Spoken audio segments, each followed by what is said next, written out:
जब भी हम आसमान की तरफ देखते हैं ऐसा लगता है जैसे आकाश कभी ख़त्म ही नहीं होता। लेकिन क्या सच में ऐसा है? अगर आप लगातार ऊपर जाते रहें, बादलों के पार, हवाओं के पार, यहाँ तक कि उस जगह तक जहाँ एयरप्लेन्स भी नहीं पहुँच सकते, तो आखिर आपको क्या दिखाई देगा? क्या आकाश की कोई सीमा है? और स्पेस आखिर कहाँ से शुरू होता है? हमारी धरती के ऊपर एटमॉस्फेयर की 5 अलग अलग परतें मौजूद हैं और हर परत पहले से ज़्यादा अजीब, ज़्यादा खतरनाक और ज़्यादा रहस्यमय होती जाती है। तो चलिए आज अर्थ से स्पेस तक की यात्रा शुरू करते हैं और जानते हैं आकाश कितना ऊंचा है। अभी हम खड़े हैं धरती की सतह पर, एक ऐसी दुनिया में जहां हवा है, बादल हैं, बारिश है और जीवन मौजूद है। लेकिन जैसे जैसे हम ऊपर बढ़ना शुरू करते हैं, हम धीरे धीरे एटमॉस्फेयर की पहली परत में प्रवेश करते हैं। इसे कहा जाता है ट्रोपोस्फियर। यह वही लेयर है जिसमें इंसान रहते हैं, जहां मौसम बदलता है, जहां तूफान आते हैं और जहां आसमान में उड़ते हुए ज़्यादातर एयरप्लेन्स दिखाई देते हैं।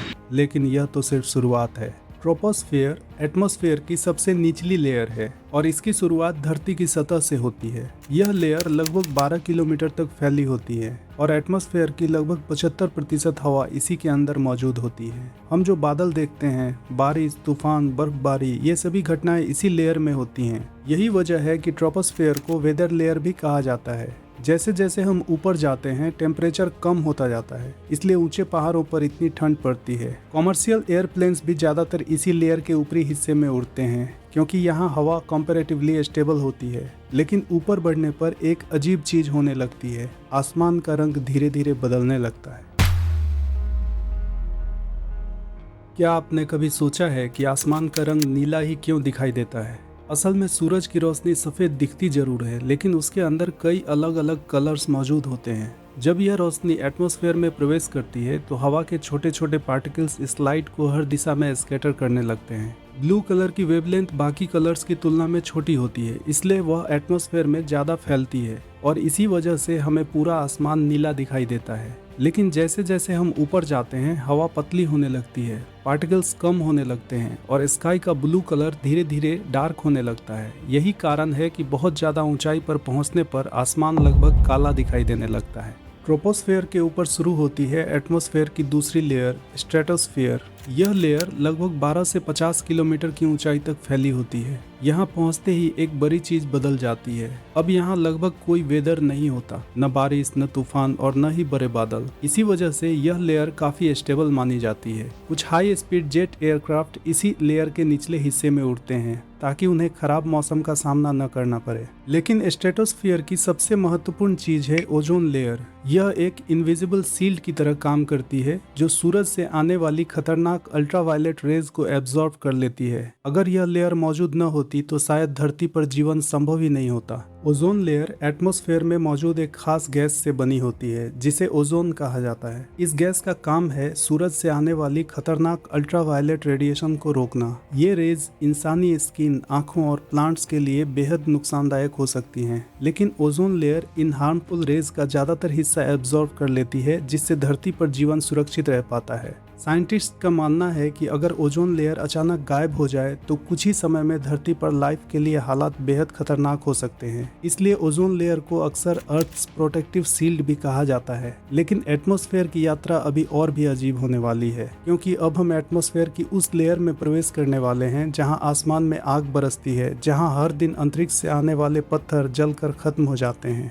स्ट्रेटोस्फेयर के ऊपर मौजूद है एटमॉस्फेयर की तीसरी लेयर, मेसोस्फेयर। यह लेयर लगभग 50 से 80 किलोमीटर की ऊंचाई तक फैली होती है और यह एटमॉस्फेयर की सबसे ठंडी लेयर्स में से एक मानी जाती है। यहाँ टेम्परेचर -90 डिग्री सेल्सियस तक पहुँच सकता है। लेकिन मेसोस्फेयर की सबसे फैसिनेटिंग बात यह है कि यहीं पर अंतरिक्ष से आने वाले ज़्यादातर मेटियोर्स जलकर खत्म हो जाते हैं। जब कोई मेटियोर बहुत तेज स्पीड से अर्थ की तरफ आता है तो एटमॉस्फेयर के पार्टिकल्स के साथ उसकी टक्कर होने लगती है। इस फ्रिक्शन की वजह से वह इतना गर्म हो जाता है कि आसमान में जलती हुई लकीर की तरह दिखाई देता है, जिसे हम अक्सर टूटता तारा समझ लेते हैं। लेकिन असल में वह कोई तारा नहीं होता। अगर मेसोस्फीयर मौजूद न होती तो अंतरिक्ष से आने वाले छोटे बड़े पत्थर लगातार धरती से टकराते रहते हैं। लेकिन अब हम एटमॉस्फेयर की ऐसी लेयर में पहुंचने वाले हैं जहां तापमान अचानक हजारों डिग्री तक पहुंच सकता है। मेसोस्फीयर के ऊपर शुरू होती है एटमॉस्फेयर की चौथी लेयर, थर्मोस्फीयर। यह लेयर लगभग 80 से 700 किलोमीटर तक फैली हुई है और यहीं से अर्थ का एटमॉस्फेयर धीरे धीरे आउटर स्पेस में बदलने लगता है। यहाँ हवा बेहद पतली होती है, लेकिन हैरानी की बात यह है कि टेम्परेचर 1500 डिग्री सेल्सियस से भी ऊपर पहुँच सकता है। हालांकि हवा इतनी कम होती है कि इंसान को वह गर्मी वैसे महसूस नहीं होगी। थर्मोस्फेयर की सबसे खूबसूरत चीज है ऑरोरा। जब सूरज से आने वाले चार्ज्ड पार्टिकल्स अर्थ के मैग्नेटिक फील्ड से टकराते हैं तो आसमान में हरे, नीले और बैंगनी रंग की चमक दिखाई देती है। इन्हें नॉर्दर्न लाइट्स और साउदर्न लाइट्स भी कहा जाता है। इसी लेयर में इंटरनेशनल स्पेस स्टेशन यानी ISS भी अर्थ के चारों ओर घूमता है। यानी टेक्निकली एस्ट्रोनॉट्स पूरी तरह डीप स्पेस में नहीं बल्कि अभी भी अर्थ के एटमॉस्फेयर के अंदर ही मौजूद होते हैं। लेकिन अब हम उस जगह के करीब पहुंच चुके हैं जहां एटमॉस्फेयर लगभग खत्म होने लगता है। थर्मोस्फेयर के ऊपर मौजूद है एटमॉस्फेयर की आखिरी लेयर एक्सोस्फेयर। इस लेयर का फैलाव लगभग 700 किलोमीटर से 10,000 किलोमीटर तक माना जाता है। यह इतनी ऊंचाई पर होती है कि यहाँ हवा के पार्टिकल्स एक दूसरे से बहुत दूर फैल जाते हैं। असल में यहाँ एटमॉस्फेयर और आउटर स्पेस के बीच कोई क्लियर बाउंड्री नहीं होती, बल्कि अर्थ की हवा धीरे धीरे अंतरिक्ष में फेड होने लगती है। इसी वजह से एक्सोस्फेयर को अक्सर अर्थ और स्पेस के बीच का ट्रांजिशन जोन कहा जाता है। कुछ सैटेलाइट्स इसी रीजन में ऑर्बिट करते हैं और हजारों किलोमीटर दूर तक पृथ्वी के चारों ओर घूमते रहते हैं। अगर आप यहाँ खड़े होकर अर्थ को देखें तो वह एक विशाल नीले ग्रह की तरह दिखाई देगी जो काले अंतरिक्ष में तैर रही है। और अब सवाल आता है, आखिर वह कौन सी जगह है जहां से ऑफिशियली स्पेस शुरू माना जाता है। वैज्ञानिकों के अनुसार अर्थ और आउटर स्पेस के बीच एक इमेजिनरी बाउंड्री मानी जाती है जिसे कार्मन लाइन कहा जाता है। यह धरती से लगभग 100 किलोमीटर ऊपर मौजूद है। इस हाइट पर एटमॉस्फेयर इतना पतला हो जाता है कि सामान्य एयरप्लेन्स यहाँ उड़ नहीं सकते। उन्हें उड़ने के लिए हवा की जरूरत होती है, लेकिन यहाँ हवा लगभग खत्म होने लगती है। इसलिए 100 किलोमीटर के बाद स्पेसक्राफ्ट और रॉकेट्स की जरूरत पड़ती है। हालांकि स्पेस की शुरुआत कोई दीवार की तरह अचानक नहीं होती, बल्कि एटमॉस्फेयर धीरे धीरे खत्म होता जाता है। फिर भी पूरी दुनिया में कार्मन लाइन को ऑफिशियल बाउंड्री ऑफ स्पेस माना जाता है। लेकिन अगर कोई इंसान बिना किसी प्रोटेक्शन के इतनी ऊंचाई तक पहुंच जाए तो उसके साथ क्या होगा। जैसे जैसे हम ऊपर जाते हैं एटमॉस्फेयर की सघनता कम होती जाती है। इसका मतलब है कि हवा में ऑक्सीजन लगातार कम होने लगती है। बहुत ज्यादा ऊंचाई पर पहुंचने के बाद इंसान ठीक तरह से सांस भी नहीं ले पाएगा।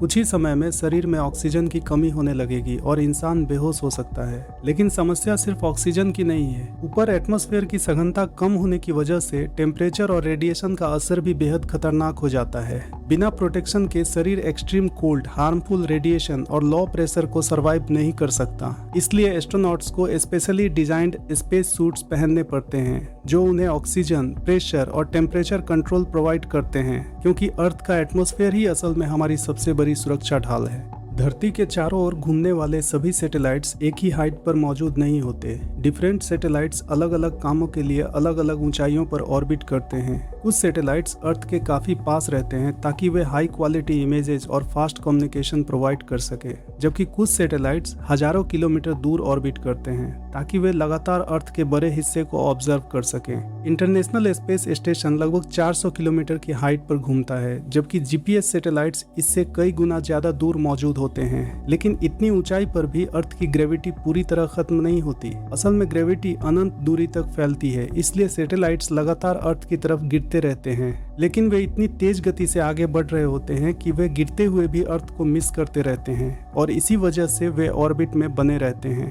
अक्सर हम सोचते हैं कि एटमॉस्फेयर और स्पेस के बीच कोई साफ बाउंड्री होगी, लेकिन रियलिटी इससे काफी अलग है। अर्थ का एटमॉस्फेयर अचानक खत्म नहीं होता, बल्कि जैसे जैसे हम ऊपर जाते हैं हवा धीरे धीरे पतली होती जाती है, पार्टिकल्स कम होते जाते हैं, प्रेशर गिरता जाता है और अंत में एटमॉस्फेयर लगभग खाली स्पेस जैसा महसूस होने लगता है। यानी टेक्निकली अर्थ और आउटर स्पेस के बीच कोई सॉलिड लाइन मौजूद नहीं है, बल्कि यह एक ग्रेजुअल ट्रांजिशन है जहां प्लेनेट की हवा धीरे धीरे ब्रह्मांड में मिलती चली जाती है। और शायद यही वजह है कि आकाश हमें अनंत दिखाई देता है। जब हम धरती से आसमान की तरफ देखते हैं तो वह हमें अंतहीन दिखाई देता है, लेकिन इसका कारण सिर्फ उसकी ऊंचाई नहीं है। असल में हमारा एटमॉस्फेयर धीरे धीरे स्पेस में फेड हो जाता है और उसके बाद शुरू होता है विशाल ब्रह्मांड, एक ऐसा यूनिवर्स जिसकी दूरी इतनी ज़्यादा है कि इंसानी दिमाग उसे आसानी से इमेजिन भी नहीं कर सकता। हम जो स्टार्स देखते हैं उनमें से कई हमसे लाखों करोड़ों किलोमीटर नहीं बल्कि लाइट ईयर्स दूर मौजूद हैं, यानी उनकी रोशनी को हम तक पहुंचने में सालों लग जाते हैं। इसलिए जब हम रात के आसमान को देखते हैं तो ऐसा लगता है जैसे आकाश कभी खत्म ही नहीं होता, क्योंकि उसके आगे सच में एक लगभग अनंत ब्रह्मांड फैला हुआ है। हैरानी की बात यह है कि जिस एटमॉस्फेयर पर धरती का पूरा जीवन डिपेंड करता है वह हमारी पृथ्वी के मुकाबले बेहद पतली है। अगर अर्थ को एक सेब जितना बड़ा मान लिया जाए तो उसका एटमॉस्फेयर सिर्फ उसकी ऊपर की पतली स्किन जितना होगा, और इसी पतली लेयर की वजह से हम सांस ले पाते हैं, बारिश होती है, टेम्परेचर स्टेबल रहता है और जीवन संभव हो पाता है। यह हमें सूरज की हार्मफुल रेज से बचाती है, मीटियोर्स को जलाकर खत्म करती है और इस ग्रह को रहने लायक बनाती है। यानी हमारी पूरी दुनिया एक बेहद पतली प्रोटेक्टिव शील्ड के अंदर मौजूद है। और शायद यही वजह है कि जब इंसान पहली बार अर्थ से बाहर गया होगा तो उसने हमारी दुनिया को बिल्कुल अलग नज़र से देखा होगा। एक छोटा सा नीला ग्रह जो अनंत अंधेरे अंतरिक्ष में तैर रहा है। हम हर दिन जिस आसमान को देखते हैं वह सिर्फ नीला रंग नहीं है, वह हमारी दुनिया और पूरे ब्रह्मांड के बीच की सीमा है, और उसके पार अब भी अनगिनत रहस्य हमारा इंतजार कर रहे हैं।